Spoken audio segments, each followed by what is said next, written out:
দেখা করে চা খেতে গিয়ে শেষ পর্যন্ত লালবাজারের লকআপে সুকান্ত মজুমদার, চিকিৎসক রজত শুভ্র বন্দ্যোপাধ্যায়। ব্রিটিশ সিটিজেন রজত শুভ্র বন্দ্যোপাধ্যায় মার্চে লন্ডনের অক্সফোর্ড বিশ্ববিদ্যালয়ের কেলক কলেজে মুখ্যমন্ত্রীর বক্তৃতার সময় প্রতিবাদ করেছিলেন। তারপর থেকে রাজ্য মেডিকেল কাউন্সিলের তরফে নোটিশ পাঠিয়ে হেনস্থা করা হচ্ছে বলে অভিযোগ করেছিলেন। সেই খবর সামনে আসতেই শুক্রবার ভবানীপুরে অভিষেক বন্দ্যোপাধ্যায়ের প্রতিবেশী চিকিৎসক রজত শুভ্র বন্দ্যোপাধ্যায়ের সঙ্গে দেখা করতে গিয়েছিলেন কেন্দ্রীয় প্রতিমন্ত্রী সুকান্ত মজুমদার।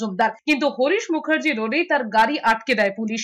বিষয়টি জানতে পেরে ভারতীয় বংশোদ্ভূত ব্রিটিশ নাগরিক চিকিৎসক রজত শুভ্র বন্দ্যোপাধ্যায় নিজেই হেঁটে সুকান্ত মজুমদারের সঙ্গে দেখা করতে যান। তখনই সুকান্ত মজুমদার চিকিৎসক রজত শুভ্র বন্দ্যোপাধ্যায়কে পুলিশ লালবাজারে তুলে নিয়ে যায়। পুলিশের গাড়িতে ওঠার সময় কেন্দ্রীয় প্রতিমন্ত্রী সুকান্ত মজুমদার বলেছেন, কেন তাদের আটক করা হয়েছে জানা নেই। তিনি প্রশ্ন তুলেছেন, চিকিৎসকের বাড়ির পাশে অভিষেক বন্দ্যোপাধ্যায়ের বাড়ি বলেই কি পুলিশের এত তৎপরতা? বিশ্বের কোথাও এমন হয় না। সুকান্ত মজুমদারকে গাড়িতে তোলার সময় পুলিশের সঙ্গে বিজেপি কর্মী সমর্থকদের ধস্তাধস্তি বেঁধে যায়। সুকান্ত মজুমদারের নিরাপত্তা রক্ষীরাও পুলিশের সঙ্গে বচসায় জড়িয়ে পড়েন। পুলিশের গাড়ির সামনে শুয়ে পড়েন বিজেপি কর্মীরা। বিজেপি কর্মীদের টেনে হিচড়ে বাসে তোলে পুলিশ। বাড়িতে যাওয়ার পথে পুলিশ আমাদেরকে আটকে রেখে ঘন্টার পর ঘন্টা রাস্তা অবরুদ্ধ থাকে।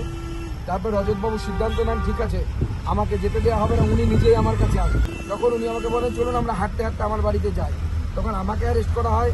একজন বিদেশ ফেরত ডাক্তারবাবু, যিনি 30 বছর স্বনামের সাথে বিদেশের মাটিতে চিকিৎসা করেছে, যাকে কোথায় মুখ্যমন্ত্রী বা অভিষেক ব্যানার্জির উচিত আমন্ত্রণ করে তার কাছ থেকে একটু সাজেশন নেওয়া যে পশ্চিমবঙ্গের রাজ্যে শিক্ষা ব্যবস্থা, স্বাস্থ্য ব্যবস্থাকে ভালো করার জন্য কি করা উচিত, তা না করে তার পুলিশ আজকে আমাকে এবং রজতবাবুকে দুজনকেই আজকে লালবাজারে তুলে নিয়ে যাচ্ছে।